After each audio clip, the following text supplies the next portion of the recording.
Hello friends, welcome to study class channel. आज हम discuss करने जा रहे हैं जीएस 2 पेपर।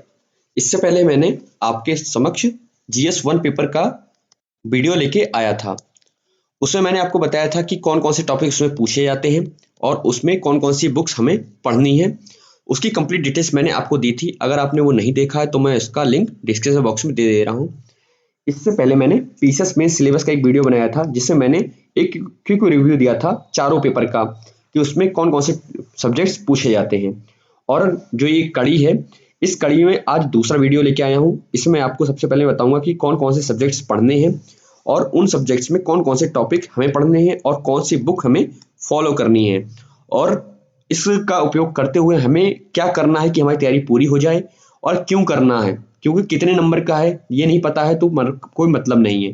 कैसे करना है ये सबसे इम्पोर्टेंट पार्ट है। तो आज हम इनको देखेंगे। और जैसा कि मैंने आपसे वादा किया है कि मैं एथिक्स स्टार्ट करूंगा तो मैं अब जल्दी करूंगा, वैसे बहुत लेट हो गया है क्योंकि टाइम की कमी रहती है। तो जीएस 2 है, परसों मैं जीएस 3 लेके आऊंगा, फिर जल्दी ही जीएस 4 पेपर का सिलेबस डिस्कस करने के बाद मैं एथिक्स स्टार्ट कर दूंगा। उसके बाद कोई अन्य सब्जेक्ट उठाऊंगा। तो आइए शुरू करते हैं। जैसा कि जीएस 2 पेपर जो है उसमें 3 सब्जेक्ट्स आते हैं, पॉलिटी, आईआर और सोशल जस्टिस।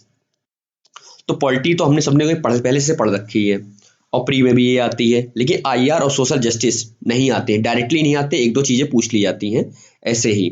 तो सबसे पहले भारतीय संविधान। भारतीय संविधान हम लोग लक्ष्मीकांत से पढ़ते आए हैं। उसमें हमें क्या पढ़ना है? ऐतिहासिक आधार, विकास कैसे हुआ, ठीक है। जो रेगुलेटरी एक्ट से शुरुआत हुई और जो संविधान सभा तक का विकास है वो सब कुछ इसमें आता है और उसके साथ संशोधन वगैरह भी इसमें आते हैं। विशेषताएं, एकात्मक संघातों विशेषताएं, लिखित अलिखित संविधान, ये सब चीजें इससे पूछी जाती हैं। महत्वपूर्ण प्रावधान, मूल अधिकार, मूल कर्तव्य हो गया, ठीक है। और इसके अलावा नीति निश्चितता, डीपीएसपी जिसे कहते हैं, ये सब चीजें। आधारभूत संरचना क्या है? समाजवादी, पंथ निरपेक्ष, ठीक है, लोकतंत्रात्मक गणराज्य, ठीक है, ये इसका आधारभूत संरचना होता है। आधुनिक विकास में उच्च न्यायालय की भूमिका, इसकी क्या भूमिका रही सुप्रीम कोर्ट की समाजवादी पक्ष को उभारने में या डीपीएसपी को लागू करने में, ये जो टर्म्स हैं ये कैसे आए, उच्च न्यायालय की भूमिका क्या है, ठीक है। ये आपको लक्ष्मीकांत में मिल जाएगी, नहीं मिलेगी तो मैं आपको एक किताब और बता दूंगा कुछ, उसमें आपको आराम से मिल जाएगी। इसके अलावा बिल्कुल ट्रेडिशनल पार्ट लक्ष्मीकांत उठाइए, एक तरफ से पढ़ना स्टार्ट कर दीजिए, वो पूरी आपको पढ़नी है, ठीक है। उसमें ये सब चीजें आ जाएंगी, संघ और राज्य के कार्य उत्तरदायित्व, ये आपने पढ़ भी रखा है पूरा पूरा। स्थानीय स्तर, ये ज्यादा इंपॉर्टेंट हो जाता है खासतौर से पीसीएस में। ये तो पीसीएस के प्री में भी बहुत पूछा जाता है और आईएएस के मेंस में तो पूछा ही जाता है, लेकिन प्री में भी पीसीएस में बहुत ज्यादा पूछा जाता है। इसके अंदर 3 बॉडीज आती हैं। 3 स्तर पे अगर बात करें, वैसे तो 2 ही आती हैं, ग्राम पंचायत हो गया और नगर पालिका, नगर निगम और नगर, ये इस टाइप के कई स्तर होते हैं इसके। कहीं पे 3 स्तर भी फॉलो किए जाते हैं, किसी राज्य में 2 स्तर फॉलो किए जाते हैं, ठीक है। तो जैसे यूपी है उसमें 3 किए जाते हैं, ब्लॉक भी अलग जुड़ जाता है, जिला और ग्राम के अलावा ब्लॉक वाला भी जुड़ जाता है, कहीं कहीं पे केवल 2 ही रहते हैं, ठीक है। तो ये तो इसका हो गया। नेक्स्ट देखते हैं वित्तीय संबंधों में वित्त आयोग की भूमिका, बहुत इंपॉर्टेंट पार्ट है, सीधे सीधे इस बार आईएएस 2018 में पूछा गया था क्वेश्चन वित्त आयोग से। दूसरा, शक्तियों का पृथक्करण, पृथक्करण किन किन का? जुडिशरी हो गया, कार्यपालिका, न्यायपालिका और विधायिका, ये 3 का से संबंधित जितने भी मुद्दे हैं वो सभी पढ़ने हैं। विवाद नियंत्रण तंत्र, कौन कौन से विवाद नियंत्रण तंत्र हो सकते हैं, उनसे संबंधित संस्थाएं क्या हैं, मैं कुछ दे रहा हूँ। जैसे कुछ आपने देखे होंगे, नदी विवाद अधिकरण बनते हैं, ट्रिब्यूनल्स बनते हैं, या कोई भी प्रशासनिक अधिकरण बनता है, तो आप देखिएगा आर्टिकल में उसका साफ साफ लिखा हुआ है आर्टिकल नंबर, ठीक है। मैं चलो नहीं बताऊंगा, आप खुद देखिएगा, ज्यादा सही है। तो ये पढ़ने हैं आपको। वैकल्पिक विवाद नियंत्रण कौन कौन से हैं, इसमें पता क्या क्या हो सकता है, जैसे लोक अदालत हो गई, ठीक है, मोबाइल कोर्ट्स हो गए, या फिर जो ग्राम पंचायत, न्याय पंचायत होती है वो हो गए। ये जो छोटे छोटे टर्म्स होते हैं वो बनाए जाते हैं, स्पेशली बनाए जाते हैं, जो कि वो होते हैं, ठीक है, एवं उनका प्रयोग। अब इसके बाद ये टॉपिक आपको कहीं नहीं मिलेगा, किसी किताब में नहीं मिलेगा, ये सिर्फ और सिर्फ एनसीईआरटी में मिलेगा और बहुत अच्छे से मिलेगा। एनसीईआरटी कौन सी होगी, मैं अभी आपको आगे बुकलेट बताता हूँ कि कौन सी बुक होगी। पूरी बुक मैं आपको बताऊंगा, आपको परेशान होने की जरूरत नहीं है, बस पेन और कॉपी लेके रखिए। संसद और राज्य विधायिका, बिल्कुल सिंपल है, ये आप खुद जानते होंगे। कार्यपालिका और न्यायपालिका की संरचना, संगठन कार्य, सरकार के मंत्रालय एवं विभाग, प्रभावित समूह, औपचारिक अनौपचारिक संघ, ठीक है। औपचारिक संघ अनौपचारिक संघ कौन से, जैसे एनजीओ हो गया, सेल्फ हेल्प ग्रुप हो गया, ठीक है, सेल्फ हेल्प ग्रुप हो गया, इसे कहते हैं ग्राम ग्राम इसे कहते हैं एनजीओ को, गैर सरकारी संस्थाएं, और इसे कहते हैं स्वयं सहायता समूह। ठीक है, इसके अलावा किसान यूनियन हो गया, फिक्की हो गया, एसोचैम हो गया, ये सब जितनी भी संस्थाएं जो होती हैं, जो आप जानते हैं, अखबार अक्सर अखबार में आप देखते सुनते पढ़ते होंगे, वो हो गया। दूसरी बात सबसे इंपॉर्टेंट जो इसमें निकल के आता है, जनहित याचिका। ठीक है, जो कि एथिक्स में भी बहुत पूछा जाता है, केस स्टडी में पूछी जाती है। जनहित याचिका PIL जो इसे कहते हैं इंग्लिश में, PN भगवती द्वारा लाई गई थी भारत में। कहाँ से लाई गई थी, क्या है, इसमें कौन से मुद्दे चल रहे हैं, इसने भारत के विकास, संवैधानिक विकास में क्या भूमिका निभाई, क्या ये सफल रहा या असफल रहा, इससे संबंधित मुद्दे आते हैं। ये करंट पे आपको ज्यादा मिलेगा, सैद्धांतिक परीक्षा पढ़ लीजिएगा। ठीक है, ये बहुत इंपॉर्टेंट है, ये एथिक्स में बहुत काम आता है। RPA एक्ट, जन प्रतिनिधित्व कानून, RPA एक्ट 1951। ठीक है, सीधे आप इसको डाउनलोड कर लीजिएगा PIB से या PRS, कहीं भी मिल जाए आपको। ठीक है, ये दो साइटें मैं अभी आपको बताऊंगा आगे, देख लीजिएगा, वहां से मिल जाएगा। विभिन्न संवैधानिक पदों पर नियुक्ति, जैसे राष्ट्रपति, राज्यपाल, लोक सेवा आयोग अध्यक्ष हो गया, लोक सेवा आयोग के सदस्य हो गए, अध्यक्ष हो गए, निर्वाचन आयुक्त हो गए, मुख्य निर्वाचन आयुक्त हो गए, या सुप्रीम कोर्ट हाई कोर्ट के जजेस हो गए, ये सब इनसे संबंधित जितनी भी चीजें, शक्तियां, कार्य, उत्तरदायित्व, नियुक्ति, पद मुक्ति, सांविधिक, विनियामक और विभिन्न अर्थ न्यायिक। ये जैसे कानून कितने प्रकार के होते हैं, संवैधानिक होता है, कानूनी होता है, और ये होता है विनियामक, ये होते हैं। ठीक है, ये इसी टाइप के होते हैं। जैसे IAS 2017 में एक क्वेश्चन पूछा था कि वोट देने का अधिकार जो है वो कानूनी अधिकार है, संवैधानिक अधिकार है। तो सभी किताबों में लिखा हुआ है कि ये कानूनी अधिकार है, और सभी लोगों ने इसी को माना था। बड़ी बड़ी कोचिंग जो कि IAS के कोचिंग किताबें भी छापती हैं, और मुखर्जी नगर, दिल्ली नगर चल रही है, उन्होंने भी यही माना था। विजन IAS ने भी यही कहा था कि इसका ये है। लेकिन जब आंसर की आई UPSC की, तो उन्होंने क्या किया, उन्होंने इसका आंसर दिया संवैधानिक अधिकार। वोट देने का अधिकार संवैधानिक अधिकार है। ठीक है, सारी किताबें फेल हो गई, दोबारा से उनको फिर से अगले साल के लिए किताबों में करेक्शन करके छापना पड़ा। ठीक है, UPSC ने सबको फेल कर दिया। क्या UPSC दिखाना चाहता है कि सब गलत है, सारी किताबें मैं सही हूँ? ऐसा नहीं है। UPSC ने क्वेश्चन ही इसलिए पूछा था क्योंकि दिल्ली हाईकोर्ट ने एक रिजल्ट दिया था 2016 में, उसमें उसने साफ साफ कहा था कि जो वोट देने का अधिकार है वो संवैधानिक अधिकार है। इससे पहले 2013 में जो जजमेंट आया था उसमें कानूनी अधिकार माना था, इसीलिए सारी किताबों में छाप दिया गया था। 2015-16 में जो जजमेंट आया उसमें संवैधानिक अधिकार फिर से कह दिया गया, तो वैसे भी लास्ट वाला माना जाता है। लेकिन लोग सारी किताबें जैसे कि स्टैटिक होती हैं, लोग इतना अवेयर नहीं रहते, लेकिन UPSC तो अवेयर रहता है ना, क्योंकि वहाँ पे विशेषज्ञ बैठे हैं, तो उन्होंने पूछ लिया उठा के। तो आज जैसे जब भी कभी आए तो आप संवैधानिक अधिकार लगाइएगा, कोई अगर प्रूफ में आए तो UPSC के आंसर की आप दिखा दीजिएगा। ठीक है, नेक्स्ट, न्यायिक निकाय, नीति आयोग, बहुत इंपॉर्टेंट पार्ट है। नीति आयोग बहुत क्वेश्चन पूछे जाते हैं, IAS में इस बार बहुत क्वेश्चन पूछे गए थे। विशेषताएं, कार्यभाग, और नीति आयोग PCS मेंस 2018 के लिए बहुत इंपॉर्टेंट है, याद रखिएगा।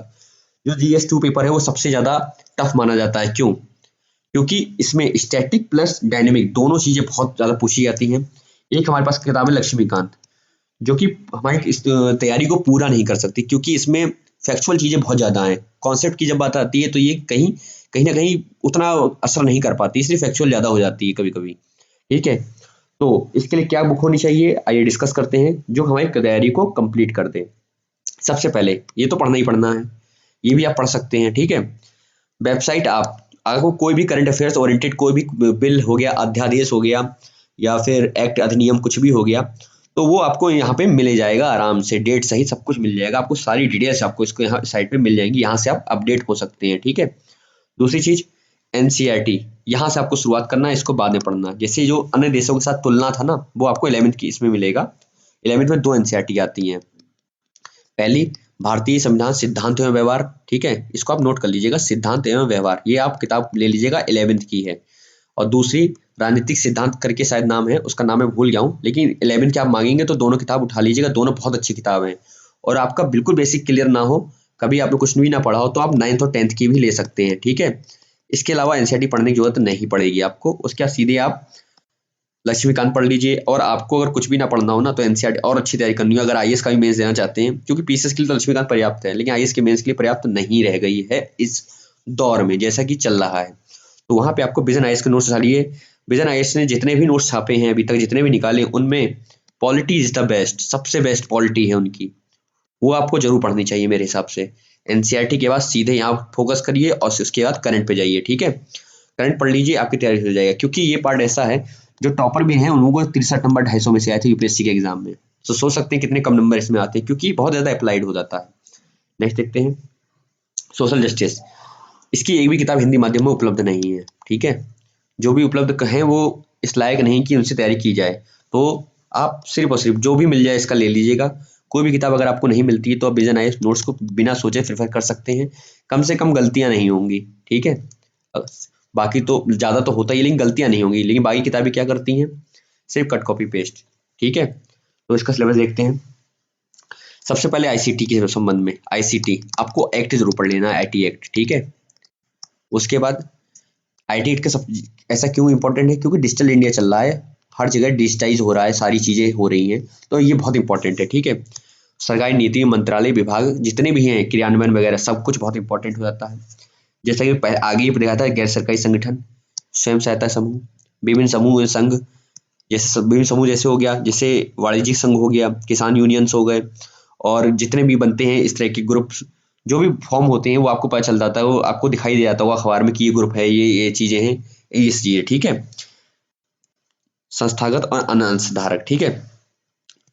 जनसंख्या के अति संवेदनशील वर्ग, अति संवेदनशील वर्ग कौन कौन से होते हैं, एससी हो गया, एसटी हो गया, ओबीसी हो गया, अल्पसंख्यक हो गया, जैसे मुस्लिम्स हो गए, ठीक है, और महिला हो गई, और बच्चे हो गए, और वृद्ध हो गए, और विकलांग हो गए।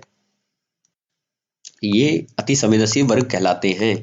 तो इनके एक्ट, अलग अलग एक्ट आप पीआईबी से जाके डाउनलोड करके पढ़ लीजिए, ठीक है, पढ़ लीजिए। बहुत इंपॉर्टेंट सोशल जस्टिस के लिए, क्योंकि कहीं आपको नहीं मिलेगा, तो आप इसको डाउनलोड करके पढ़ लीजिए, प्रिंट आउट निकाल लीजिएगा जरूर से जरूर, तो आपको सोशल जस्टिस अपने आप ही तैयार हो जाएगा। सिर्फ आपको करंट पढ़ना पड़ेगा, ठीक है, क्योंकि इन्हीं संबंधित चाहे कोई भी मुद्दा हो, चाहे सरोगेसी का हो, चाहे बच्चों का बाल शोषण हो, या बाल श्रम हो, वृद्धों संबंधी समस्याएं हो, ये सब सीधे से क्वेश्चन उठ के आती है। करंट आप पढ़ते रहिएगा, आप एक्ट पढ़ लीजिएगा बस, ठीक है।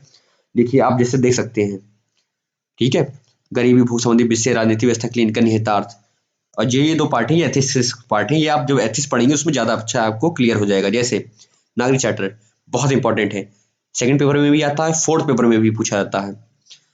ये चीज़ें बस थोड़ा सा तरीका बदल जाता है, ठीक है। इन टॉपिक्स को हम बाद में डिस्कस करेंगे एथिक्स में, जबकि मैं जो शुरू करूंगा, जल्दी ही शुरू करूंगा, क्योंकि बहुत लेट हो गया है, पहले ही समय की कमी की वजह से नहीं हो पाता है। नेक्स्ट पार्ट है आईआर। आईआर में हमें क्या करना है, आईआर आजकल क्या है कि बहुत ज़्यादा करंट ओरिएंटेड हो गया है, लेकिन पीसीएस का एग्जाम है तो इतना करंट से तो आएगा, लेकिन बेसिक भी पढ़ना बहुत जरूरी है। जैसे कि सबसे ज़्यादा इंपॉर्टेंट जो है आईआर में, वो सब वो देखते हैं हम, कि जैसे इंडिया है, ये इंडिया के चारों तरफ के जो देश हो गए, जैसे पहले कौन से भारतीय उपमहाद्वीप में जो देश आते हैं, जिसे सार्क भी कहते हैं, अफगानिस्तान, पाकिस्तान, नेपाल, भूटान, बांग्लादेश, श्रीलंका, मालदीव, ठीक है, ये बहुत इंपॉर्टेंट है, ये सबसे पहले आपको पढ़ना है। उसके बाद आसियान कंट्रीज जो हो गए, ठीक है, सारे पढ़ने हैं। उसके बाद आपको जापान वाला जो एरिया है, साउथ चाइना सी है वाले, वो देखना है। इसके बाद आपको पश्चिमी एशिया जाना है, आपको सऊदी अरबिया वाला पार्ट पूरा पढ़ना है, ठीक है, ईरान से लेकर सऊदी अरबिया वाला। उसके बाद आपको यूरोप जाना है, फिर अमेरिका, ठीक है। सबसे पहले आपको ये पढ़ना है, ये चीज़ आपको ज़्यादा पढ़नी है। बाकी इधर तो करंट से काम चल जाएगा, सिर्फ करंट पढ़ लेंगे आपका काम चल जाएगा, ज़्यादा डीप में जाने की जरूरत नहीं है। लेकिन इसमें आपको बेसिक्स प्लस करंट दोनों पढ़ना होगा, ठीक है।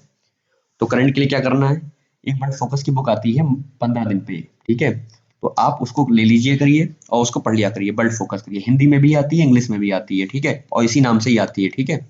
तो आप उसको देख लीजिए, आपको करंट की तैयारी करा देगी। या विजन ऐसी करंट अफेयर्स आती है, करंट वो ही देख सकते हैं आप, और विदेश मंत्रालय की वेबसाइट पे जाके देख सकते हैं। और विजन आईएएस के नोट्स तो बहुत अच्छे हैं, वो भी आप पढ़ सकते हैं, थोड़े ज़्यादा हैं लेकिन आपको पढ़ लीजिए, लेकिन मैं इसके लिए प्रेफर नहीं करूंगा क्योंकि ज़्यादा है। तो सिर्फ आप कुछ चीज़ें पढ़ लीजिएगा इनसे संबंधित, वो आपको कहीं भी मिल जाएगा, और करंट अफेयर्स आप देख लीजिएगा, आपकी आईआर तैयारी हो जाएगी, ठीक है। तो ये तो हो गया हमारे ये, इसमें जो एक इम्पॉर्टेंट आजकल हो गया है, जो कि आप्रवासी हो गए, जो कि रेमिटेंस के लिए ज़्यादा आजकल इस पे फोकस किया जा रहा है। आप्रवासी या फिर हो गया प्रवासी हो गए, इनसे संबंधित नीतियां और राजनीति का प्रभाव क्या हो रहा है विश्व में इसका। अंतर्राष्ट्रीय संस्थान कौन कौन से, यूएनओ, जो कि मैं वीडियो जल्दी ही लेके आऊंगा यूएनओ संबंधित, वर्ल्ड बैंक, आईएमएफ, डब्ल्यूटीओ बहुत इंपॉर्टेंट है, ठीक है, खासतौर से इकोनॉमी में, थर्ड पेपर में डब्ल्यूटीओ हो गया। और जितने भी हम जानते हैं यूनेस्को वगैरह, जितने भी जो बड़ी बड़ी संस्थाएं हैं, वो सारी संस्थाएं आपको पढ़नी है, क्योंकि इसमें कुछ भी नहीं छूटता उसमें, ठीक है। और उसके बाद ये तो हो गए हमारे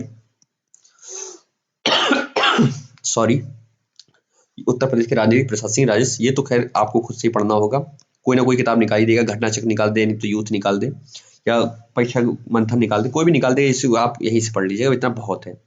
तो आज हमने तीनों टॉपिक्स देखे हैं कि कैसे हमको पढ़ना है। मैंने क्योंकि रिव्यू दिया है, ज़्यादा डिटेल्स में मैं नहीं गया हूँ, लेकिन बुक बताना मेरा मुख्य उद्देश्य था कि आपको कम से कम बुक बता दूं, क्योंकि जब GS4 स्टार्ट करेंगे तो इतना समय नहीं रहेगा कि आपको कुछ बताया जाए, तो आपके पास ये समय मिलेगा तो आप खुद भी पढ़ता रहिएगा, और मैं आपको ये इधर तैयार कराता रहूँगा, उधर तीनों चैप्टर आप तीनों टॉपिक आप पढ़ते चलिएगा, तो आपका टाइम वेस्ट नहीं होगा इसके चक्कर में। तो ठीक है, मैं परसों आपके लिए लेके आऊँगा GS3 पेपर, और उसके बाद नेक्स्ट डे से GS4 पेपर लेके आऊँगा, फिर पढ़ना स्टार्ट कर देंगे। बस 3-4 दिन की और बात है, लेकिन एक काम ये करिएगा, जब GS4 का मैं लेके आऊँगा तो आप उसको पेन कॉपी लेके बैठिएगा, तभी कोई फायदा होगा, क्योंकि उसमें सिलेबस में जो हिंदी से ट्रांसलेशन है इंग्लिश से, वो बहुत गलत ट्रांसलेशन है, वो बहुत ही गलत लिखा हुआ है, मतलब ट्रांसलेशन अच्छा नहीं, गूगल ट्रांसलेट है इसलिए अच्छा नहीं है, वो गलत है, इसे आप पार्शियलिटी भी कह सकते हो। तो उसमें मैं आपको बताऊंगा, तो आपके लिए बहुत जरूरी है उसको नोट करना, नहीं तो आप गलत पढ़ लोगे और वहां पे गलत लिख के आओगे, गलत। और एथिक्स तो वैसे ही शब्दों का खेल है, सब कुछ गलत हो जाएगा। तो देखते रहिए हमारे चैनल को, और इसे लाइक सब्सक्राइब कीजिए, और आप जब शेयर करते हैं, कमेंट करते हैं, तो मैं पूरी कोशिश करता हूँ कि आपको कमेंट्स का रिप्लाई दे सकूँ। और अगर आपको ये वीडियो अच्छा लगा तो अपने दोस्तों के साथ शेयर कीजिए। Thank you very much for watching this video.